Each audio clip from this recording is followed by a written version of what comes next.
On poursuit ce journal sur la côte de Beauté, où un nouveau magazine a fait son apparition dans les kiosques. Il ouvre ses pages aux habitants. Cédric Cottaz, Kevin Moreau. Depuis quelques mois, François et Claire partent à la rencontre de personnes qui ont des choses à raconter. Équipés d'un micro, ils glanent un récit, une histoire, une tranche de vie. Aujourd'hui, c'est Juliette qui se raconte. Nous sommes dans les années 60. Originaire de Madagascar, elle arrive à Royan. Très vite, elle commence le théâtre, la scène, puis côtoie les plus grands. Je crois qu'avec Fernand Reynaud, oui, parce qu'il avait perdu le bouton de sa veste. Et puis je l'ai vite cousu. Et avec Paul Naref aussi, il voulait sortir dehors.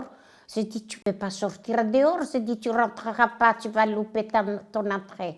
On connaît Royan, on connaît le passé de Royan, mais on découvre vraiment des nouveaux aspects en interviewant des gens et on apprend beaucoup. C'est très enrichissant pour nous. Une fois terminé, direction le bureau pour la retranscription des enregistrements et le travail de mise en page. Où on voit Henri Salvador.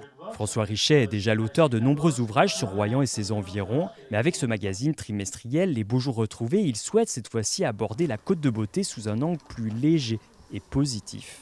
Je rencontre souvent des gens qui me disent « Oh, mais moi, j'ai pas eu une vie extraordinaire, j'ai rien à raconter. » Et en fait, si, il y a toujours quelque chose. Il y a toujours des moments forts, il y a toujours des impressions importantes qui restent et qui sont agréables à retransmettre. D'autant que dans ce magazine, Les Beaux Jours Retrouvés, on ne veut que des jolis souvenirs. Et ça marche, puisque le magazine, mis en vente dans les tabac-presse, les librairies, rencontre déjà un grand succès. Il y a beaucoup de photos inédites et c'est vrai qu'il y a beaucoup de gens aussi qui recherchent ça, les nouvelles photos, des nouveaux aspects, des nouveaux angles aussi qu'ils n'ont pas forcément l'habitude de voir et qu'ils découvrent via ce genre d'ouvrage. Avec sa couverture colorée, il est presque impossible de passer à côté. Alors pour quelques euros, faites-vous plaisir car ces petites histoires donnent le sourire. Elles sont à dévorer sans modération.